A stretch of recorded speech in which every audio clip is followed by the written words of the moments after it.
Alright, well, I watched it.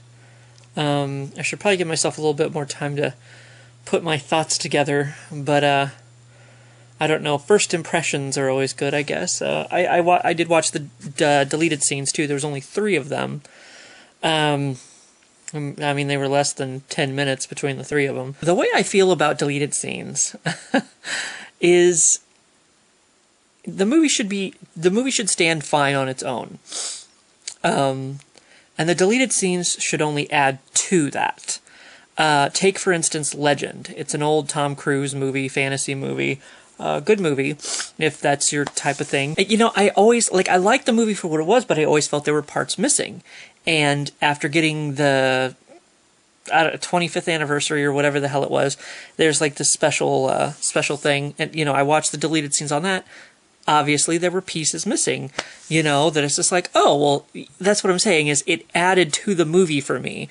You know, like the one character, it turned out she was, at least in one draft of the script, she was supposed to be a princess, and, you know, so that was an interesting detail. And then there's this one scene where one of the gnomes, I think they're gnomes, I don't know exactly, what exactly, but like he does something and I'm like, why would he do that? But then it explains it, the deleted scenes. I don't know if it's the director's cut, maybe, I don't know. One of them, there's obvious scenes missing from the movie. The deleted scenes, unfortunately for Jonah Hex, did not help. I couldn't really tell where they were supposed to go in the movie or why they were necessarily important or added at all. But as for the movie itself, pretty much the same thing. Well, to just throw it aside right now, Megan Fox was Megan Fox with a southern accent. There you go. You're done. Like, the action was alright. Wasn't, like, great. It wasn't, like... there just hasn't been a good, you know, mindless action movie, which is kind of what I was expecting this to be, you know, just some mindless action with, you know, some cheesy, funny one-liners thrown in and stuff. And, I mean, it's there, but it's just, I don't know. I don't know if maybe it has to do with history or something. Like, I really don't understand why the main bad guy, John Malkovich, is even doing what he's doing. I think it's because it's set up around the turn of the century, and, you know, like, slavery's been abolished and all this other stuff, and so, like, maybe he wants America to go back. You know, maybe he feels America is dead and he's just gonna kill it off. I believe that's why he was doing what he was doing, but maybe I missed a one-liner in there somewhere that explained it all. I mean, the action was alright. It's just, there's like this, I don't know. See, this is why I should have taken more time to put my thoughts together. There's like this thing with the crows, and they don't even really explain it. Like, Jonah Hex can talk to the dead, and basically it's just, it all goes too fast. It all really goes too fast. They need it, it's kind of like the, you know, the premiere of The Cape. They should have slowed down and maybe explained the world to me a little bit better, because it's just like, he can talk to the dead, and, like, basically the way they explain it is they say something about, you know, he was near dead when he was found by this Indian tribe, and they healed him and, you know, brought him back to health, and somehow, you know, when he, you know, he was near death or whatever, he came back with this, you know, this ability to talk to the dead or whatever. So it's like, okay, I guess it, you know, it got explained, excuse me, in basic terms. You know, it's just like the thing with the crows. Like, they show where the crows come from, but they don't really do anything with the crows. They just kind of like follow them around, and they're just kind of there. It doesn't really. I'm sure there's more significance to it in the comic books or the graphic novels, whatever. Graphic novels are still comic books. Get over it. You know, I'm sure there's more to it than that, but that just, it wasn't really a point that they felt necessary to make in the movie. Like, they show where the crows come from. They do that. I don't know. I don't know. Like, it was a good, you know, it it was good. Like, they had everything that needed to be set up in terms of the, the drama and stuff like that, because, the guy he went to find, he was hired by the president to go, find this guy who they thought was dead and blah blah blah blah blah, and then I don't know, it's something went off the rails somewhere, and it was not as good as I was surprised when it opened at like 7th place, because I would think,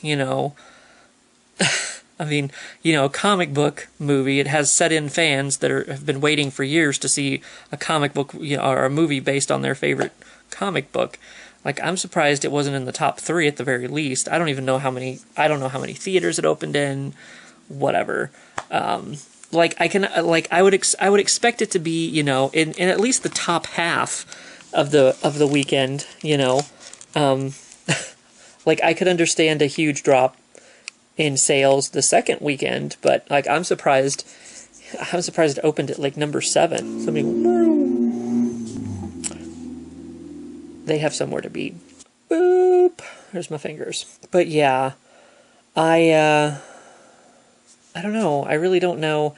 It had a good mix. It had a good mix, but it's just something got lost somewhere, and I don't really know, because there's this whole thing with like, I don't know if he's supposed to be.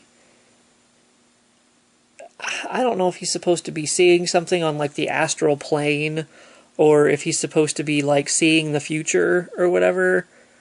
But he's not. It's obvious. It's not him seeing the future, because the fight that he sees between himself and John Malkovich, doesn't happen in a dirt field where there's a.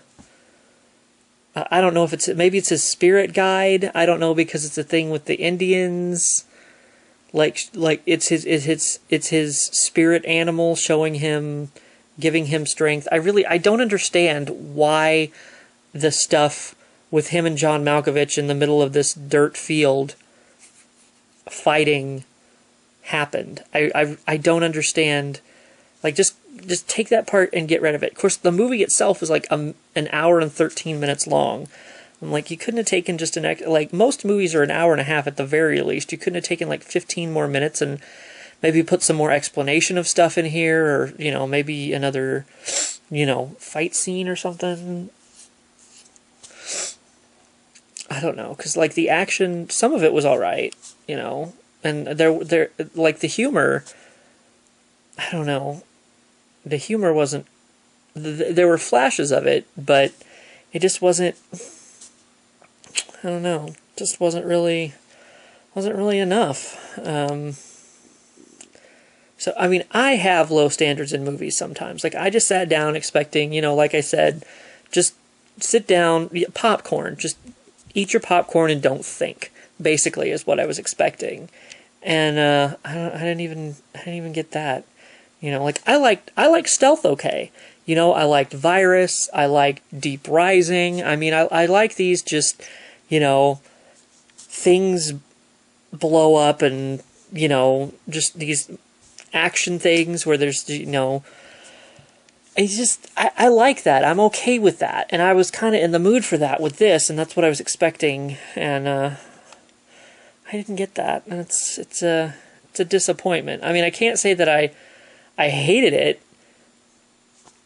I don't know. Like I said, I just went off the rails somewhere, and I can't really quite put it all together right now.